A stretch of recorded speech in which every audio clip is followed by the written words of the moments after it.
seguir essa trajetória. Domingo passado nós pregamos sobre o poder da esperança.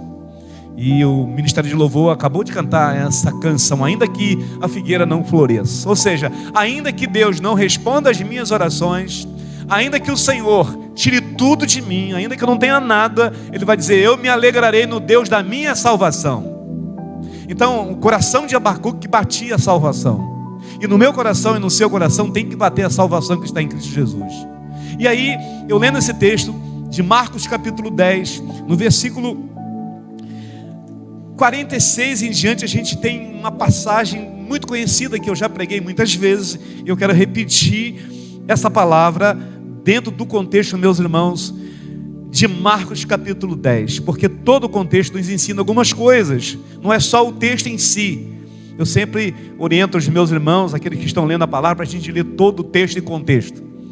Jesus estava na Judéia, depois ele sai da Judéia, ele vai para Jerusalém. E ele encontra algumas pessoas, ele abençoa as crianças nesse contexto. Ele também encontra com um jovem de qualidade que tinha tudo para ser uma bênção.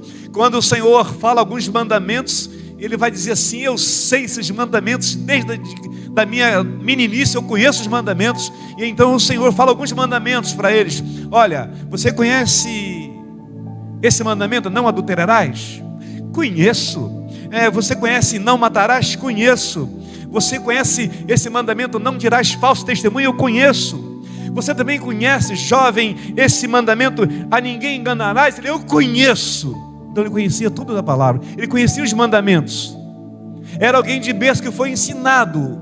Então o Senhor vai dizer para ele assim. Então o Senhor respondeu no capítulo 10, versículo 20. Ele porém respondeu: mestre, tudo isso tenho guardado desde a minha juventude. E Jesus diz que olha para esse jovem de qualidade e diz que Jesus o ama, porque Jesus ama quem tem dinheiro e quem não tem dinheiro. Ele ama o rico e ama o pobre, ele ama todas as pessoas.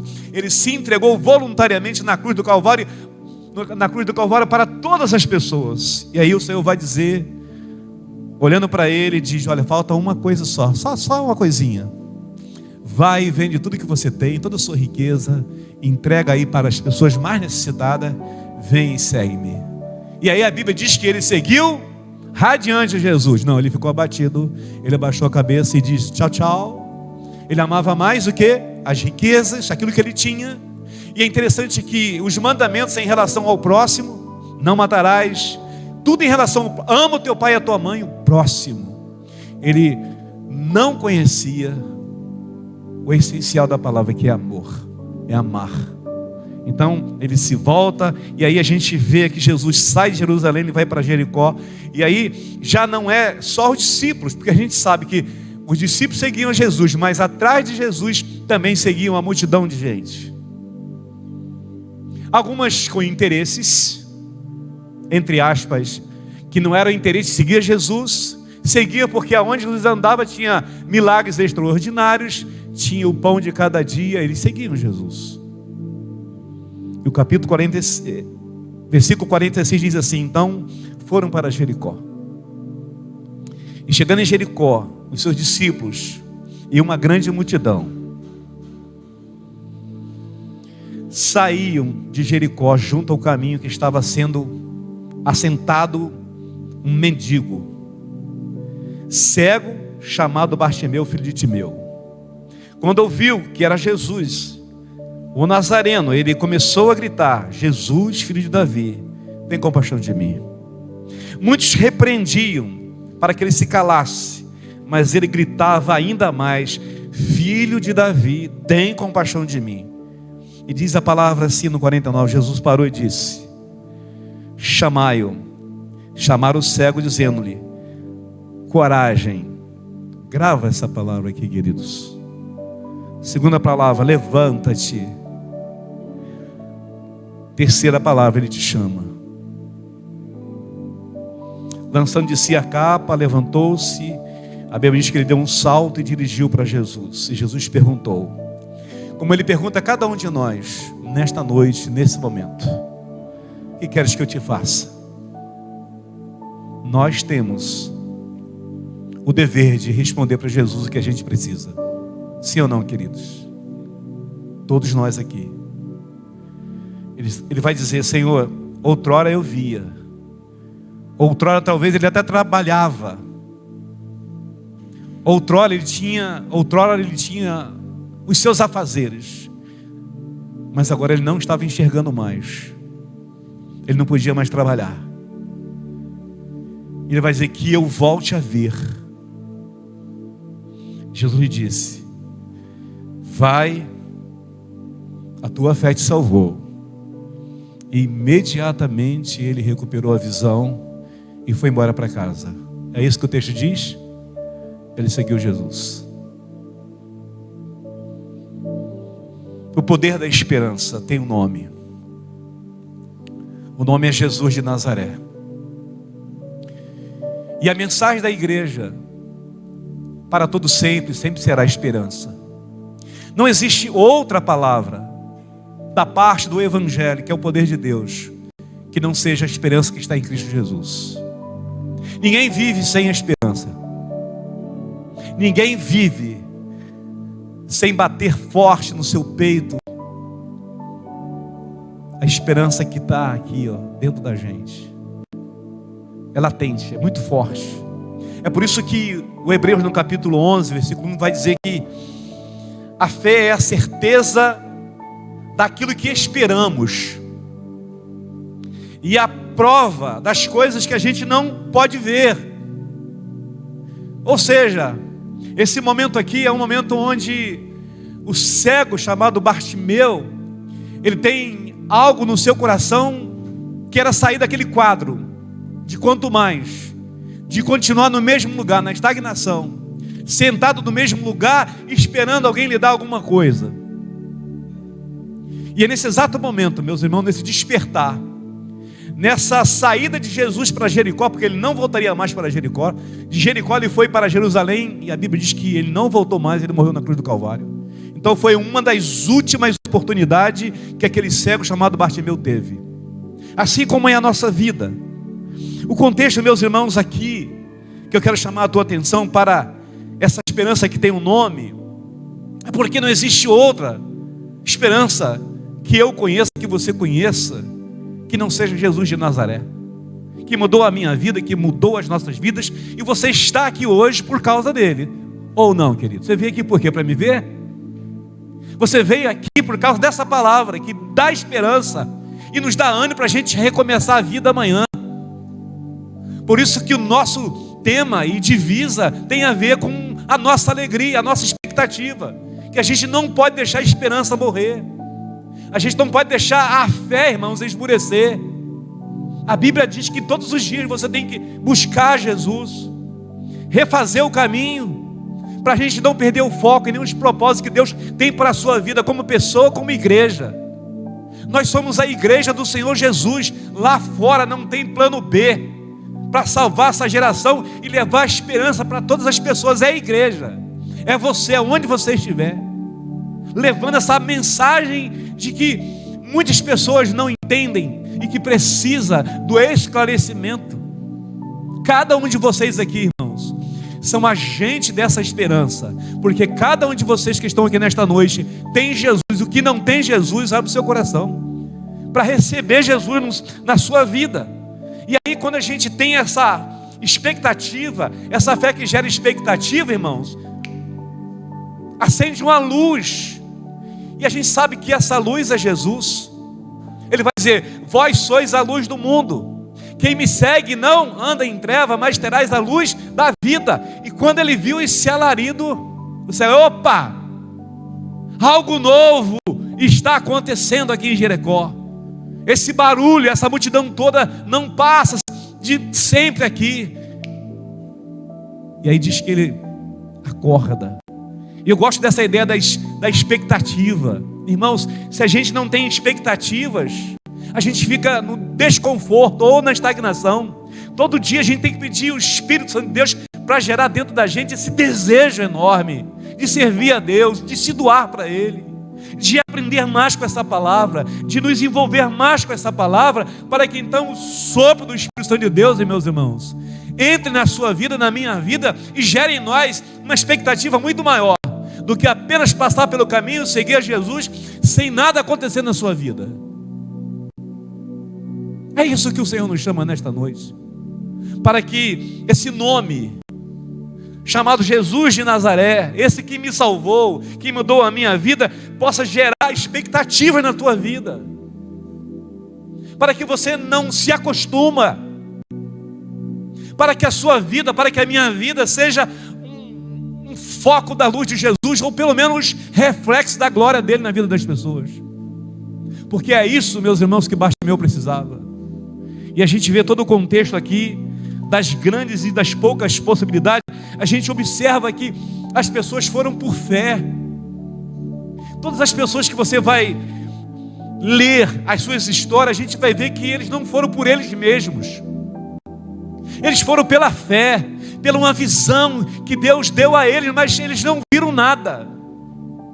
Abraão sai do seu contexto, ele tinha todas as riquezas, era o homem mais rico da face da terra. A Bíblia diz que ele sai debaixo de uma palavra, irmãos. E ele sai, e o Senhor vai dizer: Abraão, sai da tua tenda. Ele sai, olha as estrelas do céu ali, olha aqui, vamos embora comigo, assim eu farei com você e com a sua geração. Ele largou tudo, irmãos, e Abraão vai pela fé. E quando eu vejo esse contexto todo, irmãos, eu estava lembrando de um hino do nosso cantor cristão, que também tem na harpa. Não sei se vocês conhecem esse nome bom e doce é a fé. Quem conhece? Aí eu lembrei desse cântico, meus irmãos, porque o nome de Jesus, irmãos, a gente tem que levar todo dia, aqui dentro, nos seus lábios, no seu olhar, no teu testemunho, naquilo que você faz, naquilo que você realiza. O nome de Jesus é um nome tão bom que ele tem presente em todos os lugares da tua vida. Tem que andar com você, tem que caminhar com você, tem que dirigir com você. É o nome bom, doce é a fé. E esse canto diz assim: leva tu contigo o nome de Jesus o Salvador. Este nome dá conforto, seja no lugar que for. A igreja: nome bom, doce a fé, a esperança do porvir. Nome bom, doce a fé, a esperança do porvir. Este nome leva sempre para o bem te defender. Ele arma ao teu alcance quando o mal te aparecer. Nome bom, doce a fé, a esperança do porvir. Nome bom, doce a fé.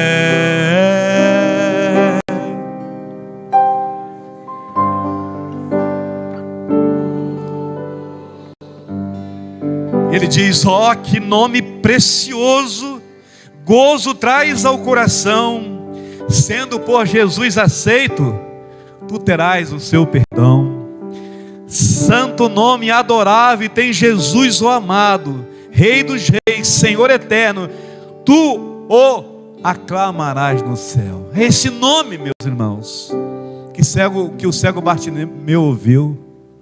Ele já sabia, porque ele vai citar o nome de Jesus. Quando ele grita, quando ele clama, ele sabia quem estava passando ali. E é algo extremamente abençoador quando a gente olha para esse contexto todo de Bartimeu e traz essa esperança para a gente. Não é uma esperança para ficar, irmãos, é uma esperança para a gente viver. É para a gente viver essa esperança. E quando esse texto batia no meu coração, e eu quero que esse texto bata também no teu coração. Porque quando a gente olha Davi não vai por ele mesmo. Davi vai pela fé, irmãos.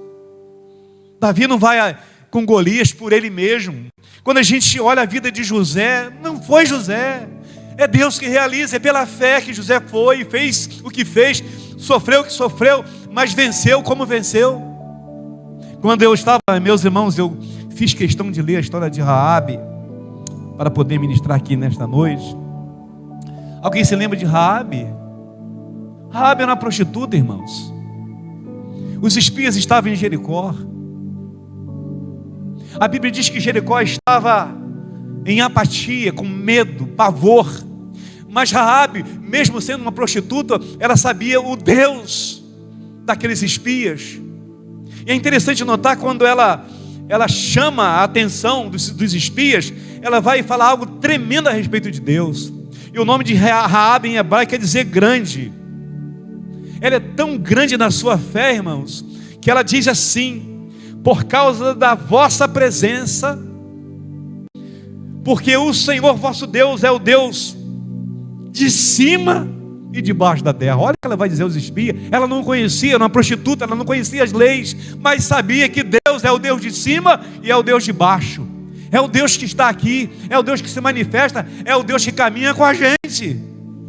E é interessante a gente ver isso no capítulo 2 de Josué. E quando você olha todo esse contexto, meus irmãos, de Raabe e tantas outras pessoas, a gente vai ver que as pessoas sempre, todas as pessoas que passaram e que a gente entende que são exemplos para nós, eles só foram por causa da fé, por causa de uma esperança. Lembra de centurião de Cafarnaum? Senhor, olha que eu sei que o Senhor tem todo o poder, eu não sou nem digno que tu entra na minha casa, mas manda somente uma palavra. Ele não era um cristão, ele era uma pessoa comum que tinha 100 pessoas que ele comandava lá na parte do exército, mas ele manda só uma palavra, só uma, que o meu servo que está quase morrendo vai ficar curado. E a Bíblia diz que na mesma hora,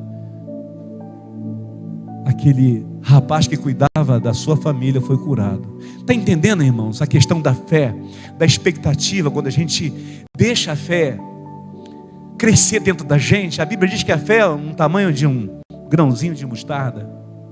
Então, sabe, não precisa ter muita fé, é fé suficiente. Um grão de areia não deixa de ser areia. Fé é fé, é a certeza de que Deus vai fazer, isso é convicção. Então, quando a gente olha todo o contexto, eu quero chamar a tua atenção para 3 coisas importantes aqui nesta noite. A primeira coisa, meus irmãos, é ouvir a voz do seu coração. Se você não tiver um relacionamento com Deus próximo, você nunca vai entender a voz de Deus. Nunca, irmãos.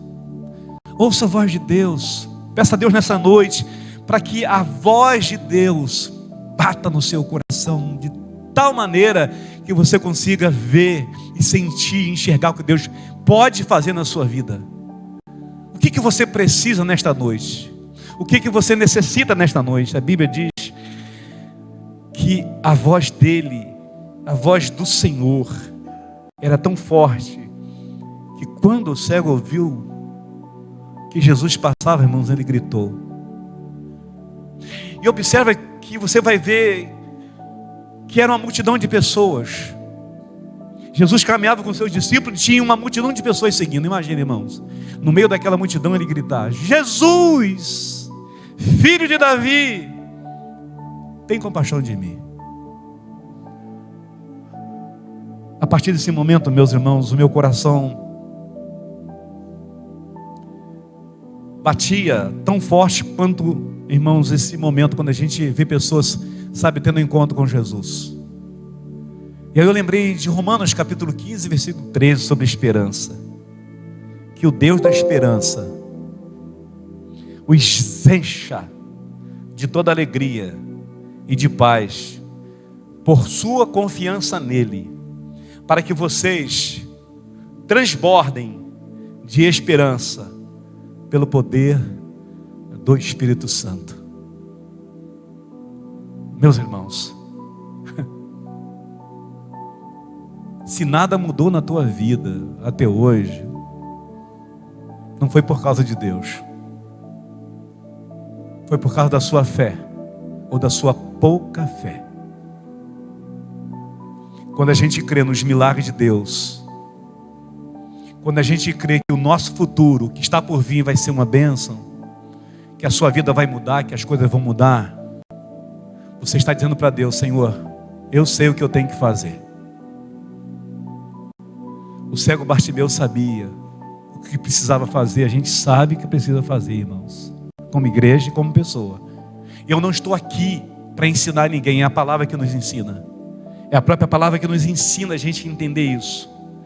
Se nada mudou na sua vida, não foi porque Deus não quis, mas porque você talvez se permitiu deixar a vida te paralisar. Quanto tempo, meus irmãos, o jovem Bartimeu ou o senhor Bartimeu ficou ali parado? Não se sabe. A Bíblia diz que era a rotina dele de ficar ali sentado à beira do caminho. Pensando assim, irmãos, a minha pergunta é: será que nós não precisamos fazer alguma coisa como igreja? Será que a minha fé juntada com a sua fé, a gente não pode mover os céus e trazer esperança para tantas pessoas que precisam? A igreja precisa levar essa esperança, porque Cristo é a única esperança. E aí, quando eu vejo esse contexto aqui, eu vejo que tem muita gente como esse cego aqui, ó. Tem gente que se acostuma, ou que se acostumou, e a gente usa uma frase: mas é assim, desse jeito. Não, irmãos, Deus quer trabalhar, mudar a nossa vida, mudar a nossa história, mudar a nossa repetição, mudar a nossa rotina, fazer com que a minha vida, com a sua vida, seja algo mais abençoador, mais alegre, mais feliz, mais esperançoso. Principalmente nesse tempo de pandemia. A Bíblia diz que em nenhum momento, irmãos, em nenhum momento, ele deixou de ouvir. Ele não deixou nenhuma voz estranha entrar em seus ouvidos. Não, em nenhum momento. A Bíblia diz que ele focou. Ele tão somente clamava o nome de Jesus. Portanto, irmãos, a minha palavra é essa: se nada mudou na sua vida, Deus convida você para renovar a sua esperança nele. E aí, irmãos, a Bíblia nos chama a atenção nesse texto e no contexto da necessidade. Qual é a sua necessidade? O que você precisa? A Bíblia diz que ele sabia o que ele queria. A gente às vezes não expõe para Deus, a gente às vezes não escancara para Deus. Qual é a sua necessidade? O que você precisa? Diga isso para Jesus, o que você está sentindo, porque se você não fizer isso, quem é que vai fazer por você? Quando a gente tem uma dor, está passando mal, a gente: olha, eu estou assim. Da mesma forma, irmãos, é a nossa vida espiritual. Eu necessito de pedir ao Senhor para renovar as minhas forças. Outra palavra que me chamou a atenção, e isso é algo tremendamente importante: o cego Bartimeu não foi passivo, não se intimidou, não se calou, ele gritou até que Jesus ouvisse. Ah, meus irmãos, esperança é assim, até que o Senhor nos ouve. A gente sabe, meus irmãos, e eu penso assim, nesse contexto aqui, que muitas pessoas aqui fizeram de tudo para que aquele cego não tivesse nenhuma esperança. Se você olhar todo o contexto aqui, a Bíblia diz que tinha os discípulos, tinha a multidão e tinha a igreja, porque aqui está o contexto da igreja. E eu quero finalizar, irmãos, a palavra desta noite pensando nesse contexto. Esse contexto que para mim é algo extremamente importante, porque quando você observa o 48, o 47, ele clama, e ele clama por compaixão, ele clama por misericórdia, e ele grita mais forte. E no 48 tem uma multidão que repreende, se cala, deixa Jesus lá, deixa ele seguir o seu caminho. 48, eles repreendiam para que se calasse, mas ele não, irmãos, ele não ouviu a voz da multidão, ele não ouviu a voz de um grupo de pessoas, ele tão somente, ele focou, e ele vai dizer: o Senhor vai ouvir a minha oração, o Senhor vai ouvir o meu gemido, a minha dor, o Senhor vai ouvir o meu clamor. E, irmãos, a Bíblia é tão clara, que quando a gente clama, o Senhor nos ouve, Ele nos recompensa. Quando a gente bate, Ele abre. Bater e abrir-se-vos-á. Todo aquele que pede, recebe. Aquele que bate, o Senhor abre a porta. E isso aqui foi extremamente abençoador para a minha vida. Portanto, irmãos, a salvação para mim é algo extremamente importante. E aí eu quero chamar a tua atenção para 3 palavrinhas aqui, para a gente fechar a palavra de Deus nesta noite, que para mim é algo extremamente abençoador, e para mim e para você. Para mim essa é a igreja. Eu sou a igreja, você é a igreja. Porque se a gente não tem essa palavra, irmãos, para as pessoas, por que nós estamos aqui como igreja? Para mim essa palavra do versículo 49 é a palavra para mim e para você, para todos nós que estamos aqui nesta noite. E a palavra é essa: tem de bom ânimo.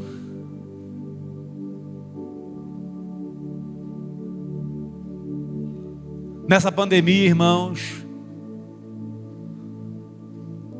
nessa nossa caminhada, nessa jornada, quantas vezes deu vontade de ficar em casa, paralisado?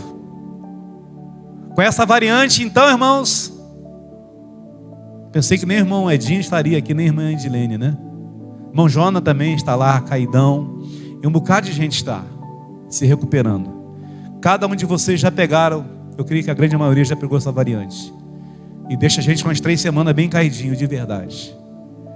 A minha palavra, meus irmãos, é ânimo. A igreja precisa de ânimo.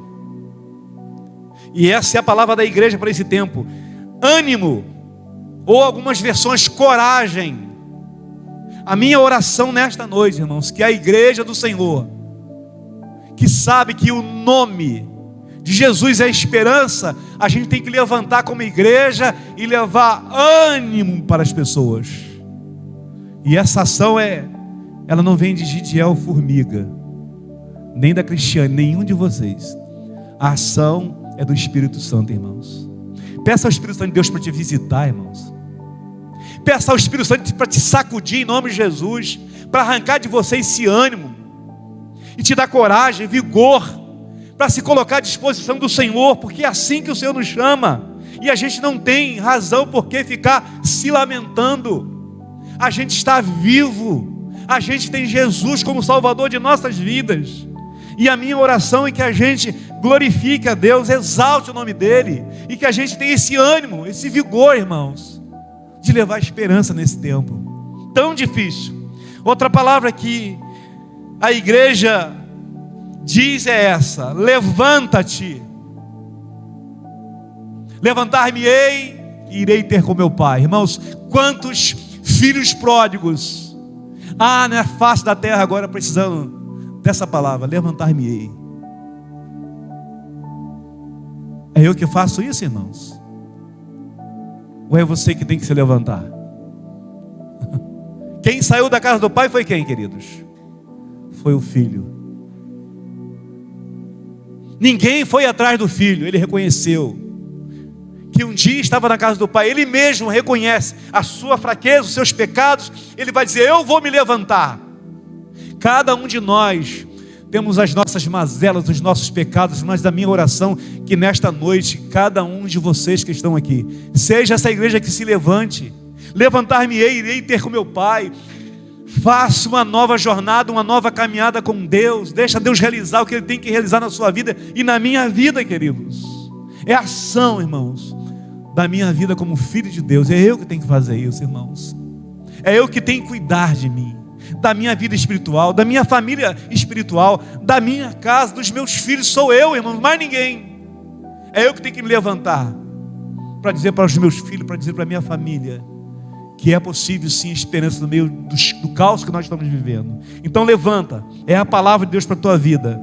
Ele estava lá, estagnado, parado, mas ele se levantou, Eu não entendo, não dá para entender um contexto, porque a gente não entende Jericó, mas me parece, irmãos, que ele larga aquela capa, né? Porque a gente vai ver que ele larga aquela capa. Eu imagino ele lá paralisado tanto tempo, largou a capa que era de chuva, de proteção da chuva, talvez do sol, e diz que ele se levanta, irmãos. Quantas pessoas, meus irmãos, precisam de se levantar e ficar dependendo sempre do outro? Ninguém. Aí sempre usa alguém. Irmãos, peça a Deus nesta noite o Espírito Santo para dizer: Senhor, me levanta da minha estagnação, do meu desânimo. E por fim, irmãos, a palavra mais linda da igreja é essa: bora, igreja, o Senhor te chama. Dá para você imaginar, irmãos, o chamado de cada um de nós como igreja para levar esperança nesse mundo? O Senhor te chama, Zé, o Senhor te chama. E a minha pergunta: você vai continuar do jeito que está? Ali, não dá, irmãos. Cada um de vocês aqui é a igreja do Deus vivo. Cada um de vocês aqui em particular tem uma missão a cumprir na face da terra. Cada um de vocês aqui. O Senhor te chama. O Senhor me chama para uma missão.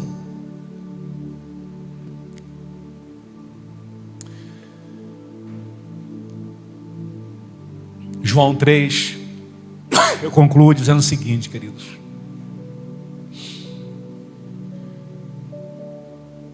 porque é inadmissível, irmãos, não para mim, como pastor, mas para você em particular, e para mim em particular, é inadmissível saber que Deus me salvou, que me tirou da escravidão do pecado, e eu achar que eu tenho que continuar do jeito que eu estou, do jeito que você está.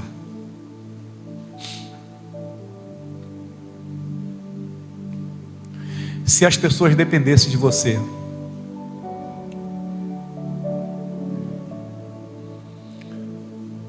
para ter um encontro genuíno com Jesus, você seria qual dessas multidões? Aonde você estaria inserido?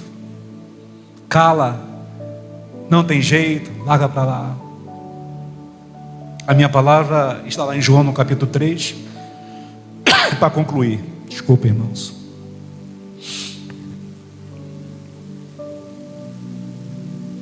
abra aí para nós, irmã Vanessa, a gente vai ler esse texto para a gente concluir.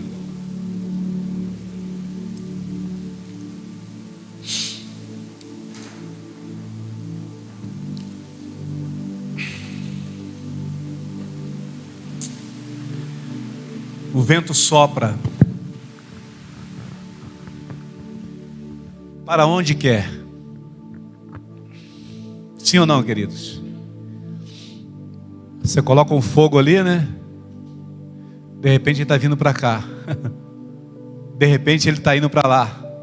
De repente ele está indo para cá. De repente ele volta de novo. Ele não tem um rumo certo. O que eu quero chamar a atenção da igreja hoje, nessa minha palavra aqui, é que você entenda uma coisa: esperança tem um nome.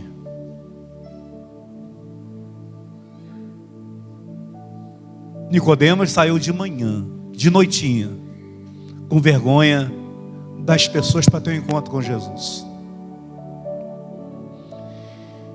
Então o Senhor, olha, se você realmente quiser nascer de novo, você tem que voltar para o ventre materno e ter uma nova vida.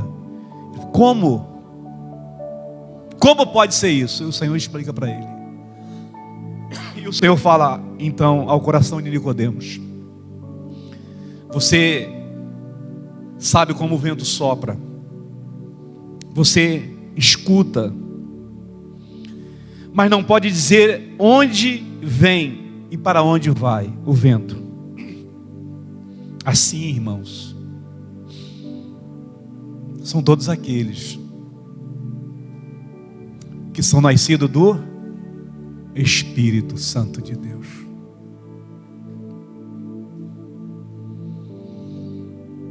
Essa palavra de conclusão, irmãos, é que às vezes a gente não tem as respostas que nós gostaríamos de ter, porque Nicodemos não entendeu isso. Ele diz o seguinte: perguntou Nicodemos no versículo 9: como pode ser isso? E a minha pergunta aqui nesta noite é para cada um de vocês: para onde foi Nicodemos? Não há respostas, mas o vento do Espírito Santo, irmãos, ele continua soprando, soprando, soprando, soprando, soprando na minha vida e na sua vida. É só você deixar ele trabalhar na tua vida e não temer a força e o poder do Espírito Santo de Deus na tua vida. Você será impulsionado a receber o poder, a intrepidez, a autoridade do Espírito Santo de Deus. E ele vai descer sobre a sua vida. E ele, além de renovar a sua esperança, você vai levar a esperança. Porque essa esperança tem um nome. É o nome de Jesus de Nazaré. Que Deus nos ajude a enxergar, a ver como o cego Bartimeu viu. A Bíblia diz que ele recebe essa palavra, ele é curado e transformado. A Bíblia diz que ele seguiu Jesus pelo caminho. Que nesse ano que se inicia, irmãos, a gente possa seguir no caminho da esperança, no caminho de novas expectativas, de novas realizações. Mas em nome de Jesus, deixa o Espírito Santo de Deus mover a sua vida. Se encha do Espírito Santo de Deus. Ele vai te convencer de muitas coisas, de que você está errado, de que você precisa de mudança e de transformação. E não depende, irmãos, de mim, depende de você. E de você se abrir, de escancarar para o Senhor da sua vida. Seja essa a nossa oração, seja essa a nossa palavra. A esperança tem um nome. E o cego Bartimeu entendeu isso. Ele recebeu essa esperança e seguiu a trajetória que todos nós vamos seguir até que ele venha. O caminho da cruz, o caminho da esperança. Que Deus nos abençoe em nome de Jesus. Amém. Nós vamos cantar ao